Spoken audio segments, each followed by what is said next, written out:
कथा स्वरूप प्रभुपाद की जय। और अध्याय 2 और गीता, और अध्याय का नाम है गीता का सार, लेकिन इसका नाम है सांख्य योग, जो भगवान आत्मा और शरीर के बारे में बताते हैं, सांख्य योग। तो हम गीता का अध्याय का दूसरा 9वां श्लोक हम पढ़ रहे हैं।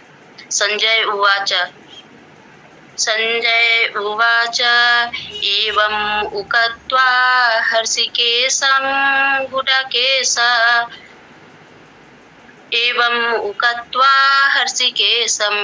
गुडकेशं परन्तप न यतस्य इति गोविन्दम् उक्त्वा तुसिं बभूव। संजय उवाच, संजय ने कहा, एवं इस प्रकार उक्त्वा कहकर हर्षिकेश कृष्ण से, जो इंद्रिया के स्वामी है, गुडकेश अर्जुन जो अज्ञान को मिटाने वाला है, परंतप अर्जुन शत्रुओं का दमन करने वाला, न योतस्य नहीं लड़ूंगा, इति इस प्रकार गोविंद इंद्र के आनंददायक कृष्ण से उक्त्वा कहकर तुस्नीम चुप बहुआ हो गया। हाँ निश्चय ही, संजय ने कहा इस प्रकार कहकर। तो यहाँ पर हम देख रहे हैं कि जो हर्षिकेश शब्द आया है तो वो भगवान के लिए आया है। हर्षिकेश शब्द भगवान के लिए, जो भगवान मतलब अपने जो इंद्र के स्वामी है, तो उनके लिए ये हर्षिकेश आया है। संजय मतलब भगवान को हर्षिकेश से संबोधित कर रहे हैं। तो हम लोग तो भगवान के इंद्र, मतलब भगवान तो इंद्रिय के स्वामी है, लेकिन हम लोग इंद्रिय के क्या है, दास है। हम लोग अपने इंद्रिय के तृप्ति के लिए कुछ भी कर सकते, तो हम लोग दास, इंद्रिय का दास बन रखे हैं, और भगवान उनका स्वामी है। लेकिन यहाँ तो संजय मतलब अर्जुन भगवान को हर्षिकेश के नाम से संबोधित कर रहे हैं, और भगवान गुडकेश के नाम से संबोधित कर रहे हैं अर्जुन को कहा गया है गुडकेश, जो निंद्रा को जीतने वाले हैं। तो निंद्रा को जो जीतने वाले वो है अर्जुन निंद्रा को जीत रखे हैं, और अर्जुन अज्ञान को भी जीत रखे, अज्ञान को मिटा रखे हैं।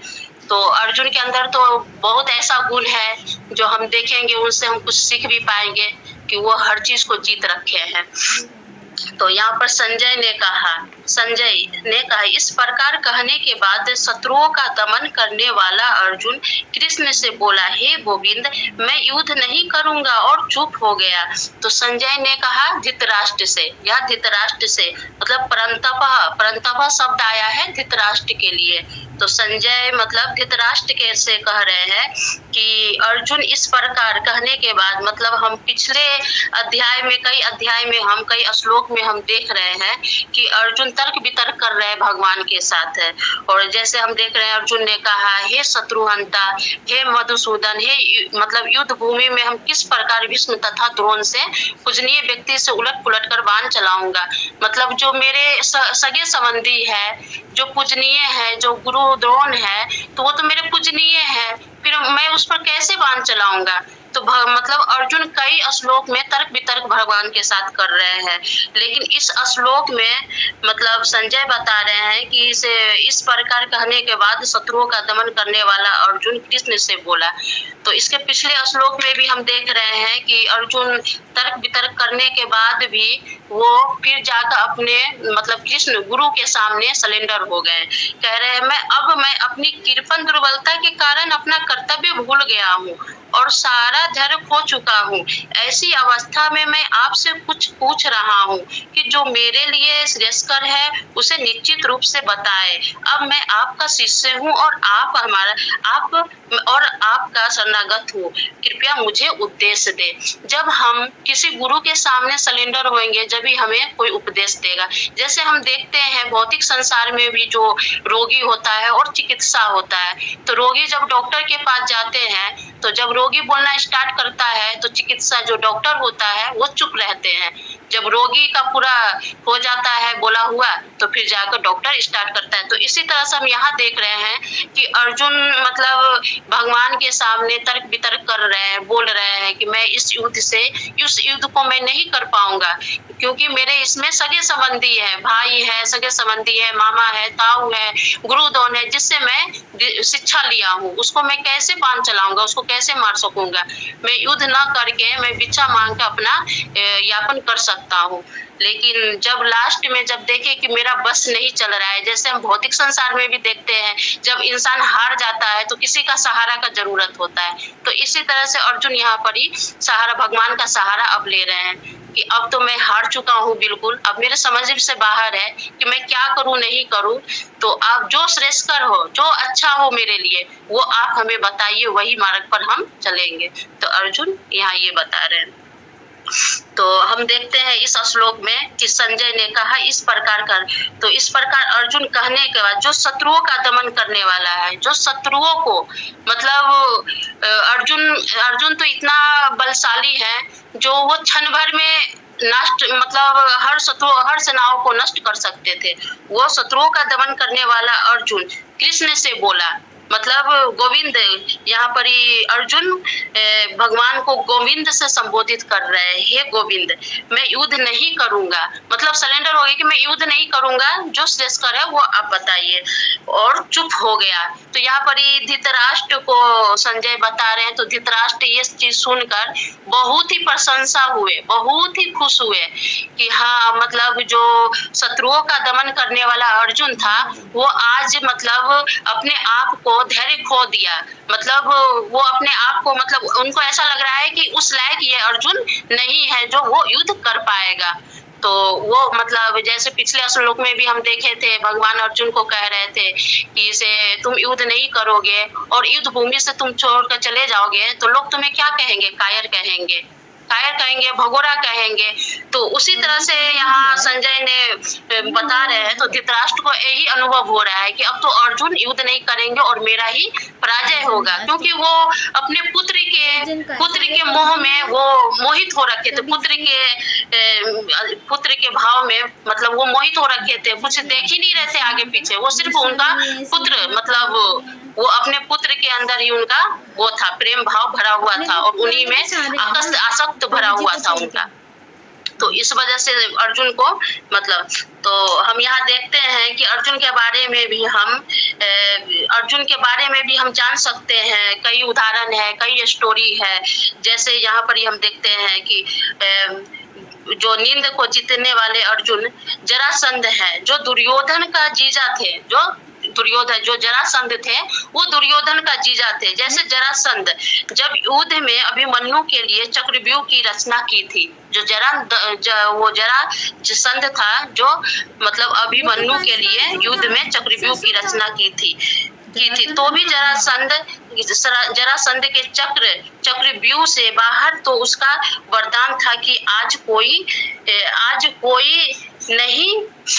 नहीं मार सकता है। मतलब जरासंध को वरदान मिला हुआ था कि इस युद्ध में आज के युद्ध में जरासंध को कोई मार नहीं सकता है, सो वरदान मिला हुआ था, मार नहीं सकता है। तो अभिमन्यु चक्रव्यूह के अंदर था, तो उस समय अभिमन्यु था जो चक्रव्यूह के अंदर था, जो पांडव थे, उनके पिता जो उनके लिए कुछ भी ना कर पाए, मतलब जो अभिमन्यु पांडव थे उनके पिता जो उनके लिए कुछ नहीं कर पाए। उस समय अभिमन्यु की मृत्यु भी हो गई, वो चक्रव्यूह के अंदर थे लेकिन पांडव उनको कुछ नहीं कर पाए, उनके अंदर ही उनकी मृत्यु हो गई। फिर कौरवों ने अभिमन्यु का मृत्यु कैसे हुआ, कौरवों ने मारा, तो पांडव ने ये उनको बहुत, पांडव को जब अभिमन्यु का मृत्यु हो गया ना कौरवों के द्वारा, तो पांडव को बहुत ही गुस्सा आ रखा था, मतलब उस समय गुस्सा आ रखा था। तो उन्होंने जरासंध को मारने को सोचा, तो कौरवों ने उस दिन युद्ध में जरासंध को आने के लिए मना कर दिया। मतलब कौरवों ने जो अभिमन्यु को मारा ना, जरासंध को उस दिन युद्ध में आने के लिए कौरवों ने मना कर दिया कि आज ना पांडव बहुत ही गुस्सा में है, तुम युद्ध में जाओगे तो वो कुछ भी कर सकता है, तुम्हें मार भी सकता है, क्योंकि उनके पुत्र का वो मृत्यु हुआ था। माताजी मैं सही बोल रही हूँ ना माताजी? जी माताजी बहुत सुंदर बोल रहे हैं। तो आने के लिए वो मना कर दिया। तो युद्ध का एक नियम है कि सूर्यास्त होने के बाद युद्ध बंद हो जाता है, नहीं लड़ा जाता है। तो युद्ध का भी एक नियम है, कोई भी चीज का नियम होता है कि अभी हम ही देखते हैं कि इंसान कहता है दिन भर कहीं भी रहो, लेकिन समय होते रात में अपने घर आ जाओ। तो वही बात है यह कि मतलब युद्ध तो अंधेरे में हो नहीं सकता है, जब इंजोरा रहेगा जब तो ढंग से हम देख पाएंगे कि हाँ युद्ध सेना में आखिर है कौन, किससे हम युद्ध कर रहे हैं। तो वहाँ यही बता रहे हैं कि सूर्यास्त के बाद युद्ध बंद हो जाता है, नहीं लड़ा जाता है। तो कृष्ण भगवान ने उस समय एक माया रची और सूर्य दर्शन से सूर्य को ढक दिया। तो उस समय कृष्ण भगवान भी अर्जुन का साथ दिए, पांडवों का साथ दिए, क्योंकि पांडवों धर्म के साथ थे। तो जो धर्म के साथ रहता है उसको भगवान निश्चित ही साथ देते हैं।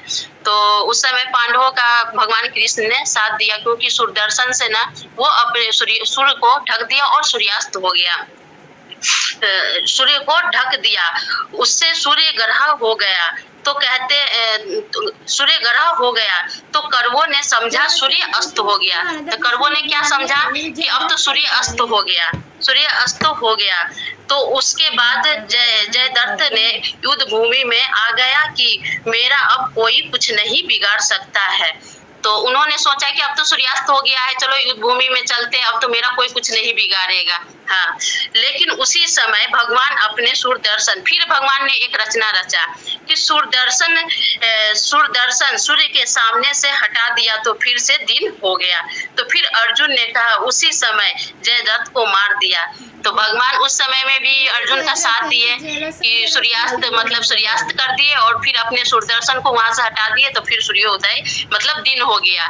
तो अरे ये मतलब जयद्रथ को तो पता नहीं था कि हाँ ये भगवान का रचना किया हुआ है, भगवान रच रहे हैं, क्योंकि अर्जुन के साथ तो साक्षात भगवान थे। तो दिन हो गया, तो फिर अर्जुन ने उसी समय जयद्रथ को मार दिया, क्योंकि अर्जुन ने प्रण लिया था कि अभिमन्यु के मृत्यु के बाद आज जयद्रथ को मार दूंगा या स्वयं आज मैं मर जाऊंगा। मतलब अर्जुन ने प्रण लिया था कि अभिमन्यु को वो मारा है ना, तो आज मैं जयद्रथ को मारूंगा या खुद मर जाऊंगा। मैं उससे नहीं जीत पाऊंगा ना, उससे मैं हार जाऊंगा, तो मैं अपने आप को भी मैं मार दूंगा। तो ये मतलब अर्जुन ने प्रण लिया था। उसी समय जैसे जयद्रथ ने बाहर निकला, तो उसी समय अर्जुन ने जयद्रथ को मार दिया। और जब जयद्रथ को मृत्यु हुई तो दुर्योधन का गुस्सा आई और उसने ऐलान कर दिया कि आज रात हम युद्ध करेंगे और पांडवों को मार देंगे। तो दुर्योधन को गुस्सा आया जब जयद्रथ का मृत्यु हो गया, तो दुर्योधन ऐलान किया कि आज रात हम युद्ध करेंगे और पांडवों को हम मार देंगे। लेकिन उन्होंने रात को ही युद्ध आरंभ कर दिया। तो दुर्योधन रात को ही युद्ध आरंभ कर दिया, और जो भी सैनिक थे वो दिन में युद्ध करके थक चुके थे। तो उनके मतलब जो भी सैनिक थे, तो दिन को क्योंकि एक मतलब हम लोग देखते हैं कि दिन में सारा दिन हम लोग काम में व्यस्त रहते हैं, तो रात में तो बिल्कुल संभव ही नहीं है कि हम लोग को जागना। तो जो सैनिक थे, और मेन बात नींद का जो निंद्रा जीत रखे थे वो तो अर्जुन थे, बाकी और तो कोई नहीं थे ये निंद्रा को जीतने वाले। तो वो तो अर्जुन ही कर सकते थे ये चीज। तो यहाँ दुर्योधन गुस्सा होकर बोला कि हम आज रात में ही युद्ध करेंगे, युद्ध का प्रारंभ करेंगे। तो सैनिक जो भी था उनके, तो वो तो दिन भर युद्ध किए थे, तो वो बिल्कुल थक रखे थे, बिल्कुल थक रखे थे, थक चुके थे। तो अर्जुन ने उन्हें मतलब अर्जुन ने ऐसा कहे कि जो पूरी दिन युद्ध करने के बाद भी जाग सकते थे, वो अर्जुन ने कहा कौरवो, अर्जुन मतलब पूरे दिन युद्ध भी करेंगे ना, पूरे दिन हर चीज में व्यस्त भी रहेंगे, फिर भी अर्जुन ऐसा है जो 2 4 10 दिन महीना दिन वो जाग सकते हैं उनमें, क्योंकि वो निंद्रा को ही जीत लिए हैं, तो वो कुछ भी कर सकते हैं, लेकिन हम लोग तो ऐसा नहीं कर सकते हैं। तो मतलब अर्जुन ने ही एक ऐसा कहे जो पूरी दिन युद्ध करने के बाद भी जाग सकते थे। अर्जुन ने कहा कौरवों के सेना को मध्य रात्रि में आप लोग थोड़ा सा विराम कर लीजिए। फिर भी अर्जुन मतलब सलाह दे रहे हैं, अर्जुन के अंदर इतना भाव है कि वो सलाह दे रहे हैं कि आप लोग सारा दिन युद्ध किए और थोड़ा आराम कर लीजिए, जब भी युद्ध कर पाएंगे, और नहीं तो आप तो थके हैं तो युद्ध क्या कर पाइएगा, थोड़ा आराम कर लो मध्य रात्रि में। तो यहाँ पर ये बता रहे हैं विश्राम कर लीजिए, क्योंकि आप लोग थके हुए हैं। जब आपकी थकान उतरेगी तो आप स्वयं पुनः आप से युद्ध मतलब हम स्वयं युद्ध आपसे करेंगे। हम मतलब युद्ध भूमि से छोड़कर नहीं भागेंगे, स्वयं आपसे हम युद्ध करेंगे।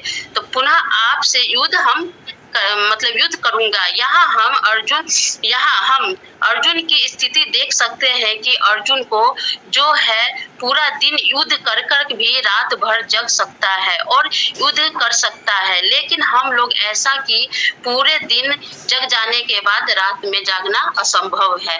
तो ये अर्जुन के लिए असंभव नहीं है, लेकिन हम लोग के लिए असंभव है कि दिन में करने के बाद रात में नहीं जग सकते हैं, असंभव है। और हम देख सकते हैं कि अर्जुन के पास मौका होते हुए भी जो सैनिक थे वो नींद में गिर पड़ रहे थे।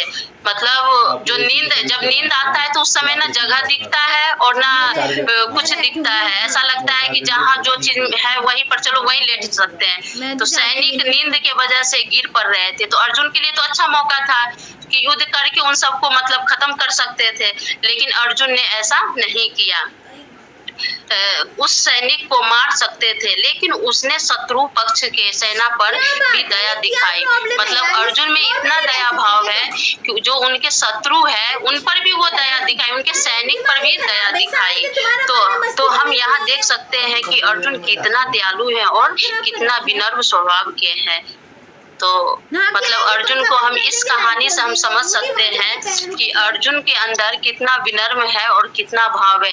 जो शत्रु है इनके लिए गलत सोच रहे हैं, जैसे हम धृतराष्ट्र को अभी हम देख रहे हैं कि धृतराष्ट्र को ऐसा लग रहा है कि इसे अर्जुन अपने आप से हार गया है, वो युद्ध करना नहीं चाह रहा है। लेकिन अर्जुन के अंदर शत्रुओं के लिए भी बहुत ही अच्छा भाव है, विनम्र भाव है। तो हम इससे सीख सकते हैं कि शत्रु हो चाहे जो भी हो, लेकिन मैं अपना अच्छा भाव उसके प्रति मैं दिखा सकूं।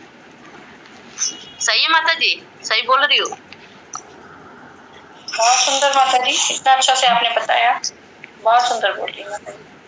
तो माता जी मैं देख रही हूँ कि प्रभुपाद जी तात्पर्य में क्या बता रहे हैं, तो थोड़ा तात्पर्य से भी मैं प्रभुपाद जी का देख रही हूँ। धृतराष्ट्र को यह जानकर परम प्रसन्नता हुई जब संजय ने धृतराष्ट्र को बोला कि अर्जुन मना कर दिया है कि हम युद्ध ये नहीं लड़ेंगे। तो धृतराष्ट्र को बहुत ही प्रशंसा हुई कि अब तो मेरा ही विजय होने वाला है, क्योंकि अर्जुन युद्ध नहीं करेंगे तो अर्जुन तो हार गए, तो विजय तो मेरा ही होगा। तो धृतराष्ट्र यही सुनकर बहुत ही प्रसन्न है। लेकिन संजय कहते हैं कि जो शत्रुओं का दमन करने वाला अर्जुन है वो कैसे हार सकता है, वो हार कर भी जीत है, क्योंकि उनके सारथी मतलब वो किनके सारथी है, भगवान श्री कृष्ण के सारथी है।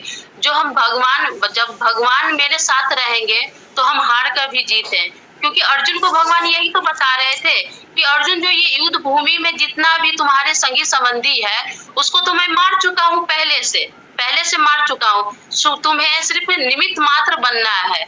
तो धृतराष्ट्र को ये चीज पता नहीं है कि उनके साथ भगवान मतलब स्वयं भगवान है, और जिसके पास स्वयं भगवान रहते हैं वो तो न भी जीत कर जीते हुए हैं। तो हाँ, तो प्रशंसा हुई होगी कि अर्जुन युद्ध करके युद्ध भूमि छोड़कर भिक्षाटन करने जा रहा है। तो धृतराष्ट्र क्या सोच रहे हैं कि अर्जुन युद्ध भूमि छोड़कर अब वो भिक्षा मांगने जा रहा है।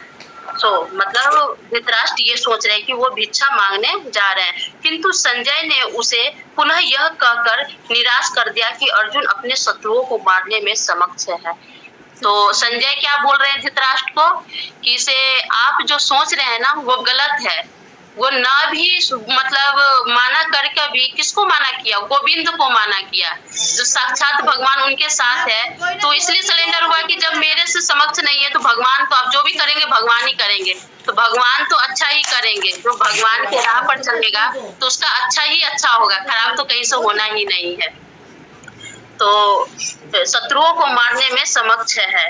परंतप यद्यपि कुछ समय के लिए अर्जुन अपने पारिवारिक स्नेह के प्रति मिथ्या शोक की अनुभूति था।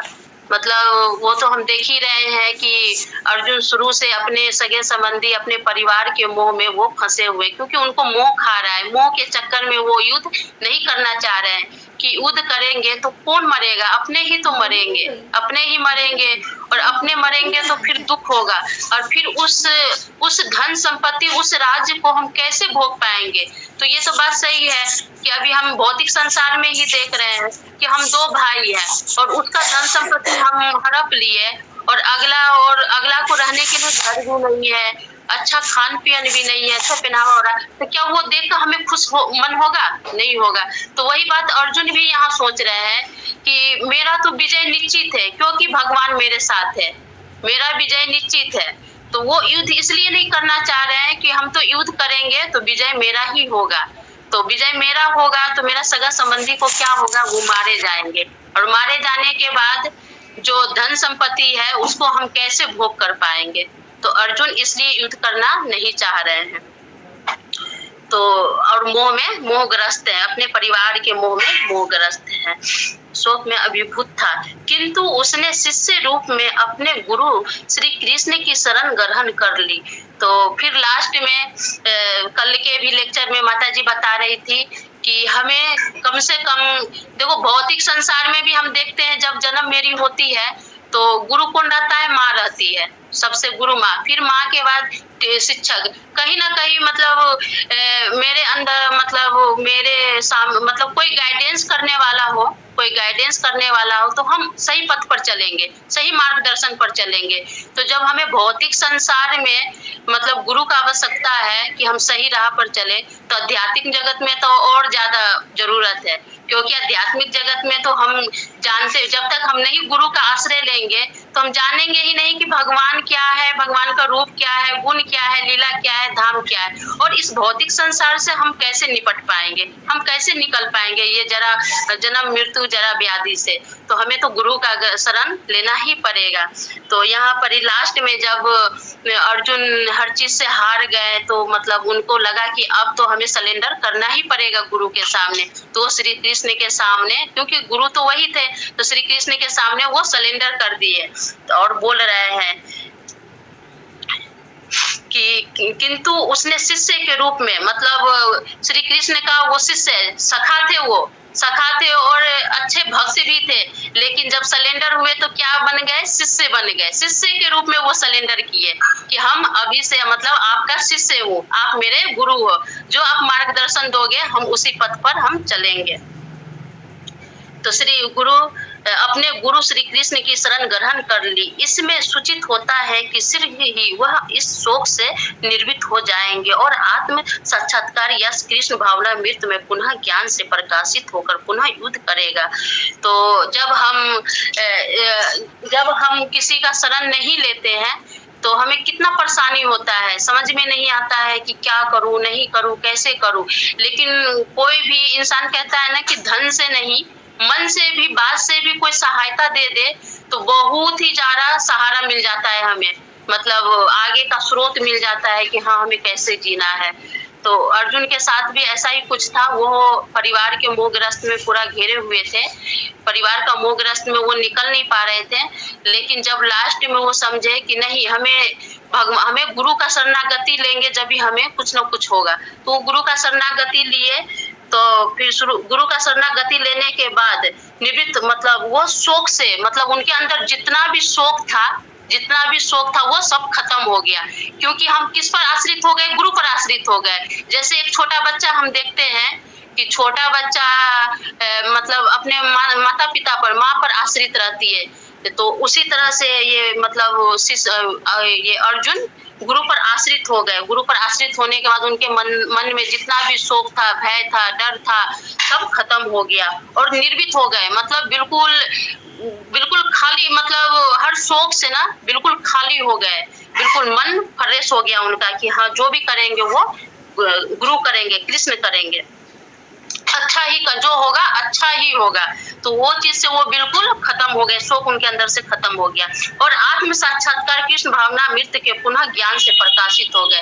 जब हम ये चीज से खत्म हो जाएंगे भौतिक संसार में, अपने परिवार के मोह से, अपने मतलब हम अभी इस्कॉन से तो जुड़ रखे हैं, लेकिन इस्कॉन से जुड़े हुए हैं, लेकिन भगवान के तरफ उतना भगवान के तरफ मेरा मुख नहीं है उतना, मतलब नाम का जुड़े हुए हैं कि हम जुड़ रखे हैं इस्कॉन से, हम भगवान का शरण ले रखे हैं, गुरु का शरण लेके, लेकिन हम उस नियम का पालन नहीं कर रहे हैं। लेकिन जिस दिन हम इस्कॉन से समझ लेंगे कि हाँ मेरा जो भी मतलब रियल जिंदगी मेरा यही है, इस्कॉन से हम जुड़े हैं, भगवान का शरण लेना है, गुरु का शरणगत लेना है और वैष्णव भक्त का लेना है, तो उस दिन हम क्या हो जाएंगे, भौतिक संसार में तो रहेंगे लेकिन उससे ऊपर उठकर रहेंगे।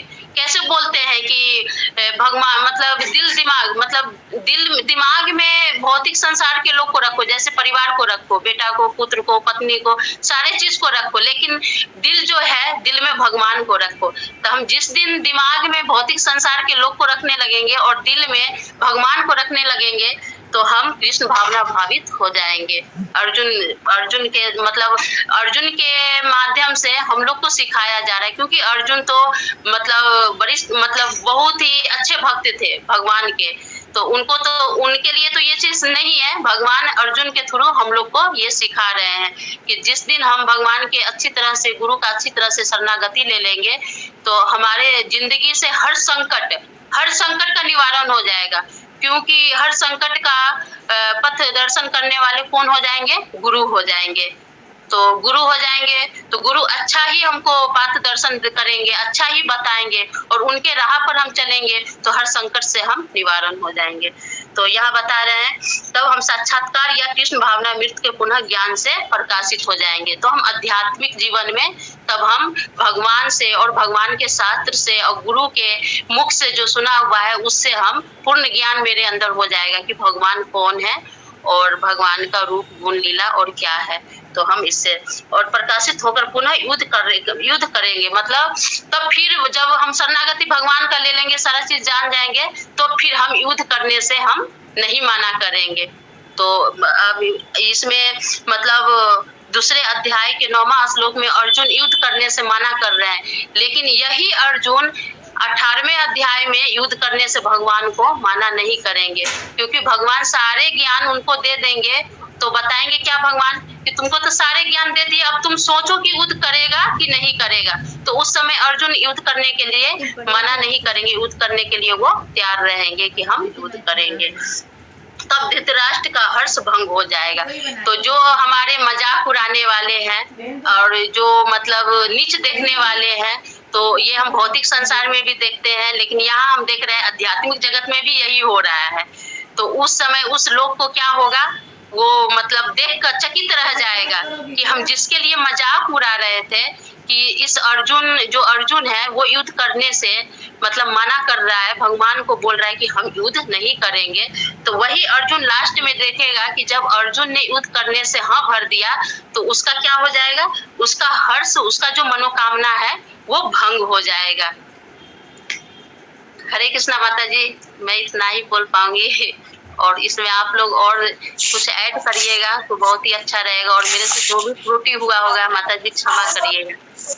बहुत बहुत धन्यवाद माता जी, बहुत सुंदर से बताया आपने, एक एक शब्द को समझाया और इतनी शुद्ध भावना है ना आपकी। और लास्ट में जो आपने बोला कि हर्ष भंग हो जाएगा, तो ऐसा ही है, क्योंकि ये जो भौतिक जगत है इसमें तो ऐसे ही सब एक दूसरे का टांग खींचते हैं, लेकिन जब तक हम आध्यात्मिक जगत में नहीं प्रवेश कर पाएंगे, जब तक हम उस तरफ उन्मुख ना करें, प्रवेश कर पाना तो बहुत कठिन है, लेकिन उधर हम उन्मुख हो, उधर बढ़े, तभी ऐसी वृत्तियों से हम छुटकारा पा सकेंगे। और ऐसा ही है कि अर्जुन जो है, भगवान जो पर बोल रहे हैं कि भगवान गुरु बने हुए हैं, और अर्जुन जो है बिल्कुल अपने आप को चुपचाप बैठ जाता है, बिल्कुल से भगवान के चरणों में समर्पित कर देता है और आग्रह करता है कि भगवान जो है, भगवान के उपदेश के अतिरिक्त कोई उपाय है ही नहीं इस भौतिक जगत के कर्मों से छूटने का। बहुत सुंदर आपने बताया माता जी। मंजू माता जी प्लीज कुछ जोड़िए। यही मतलब इससे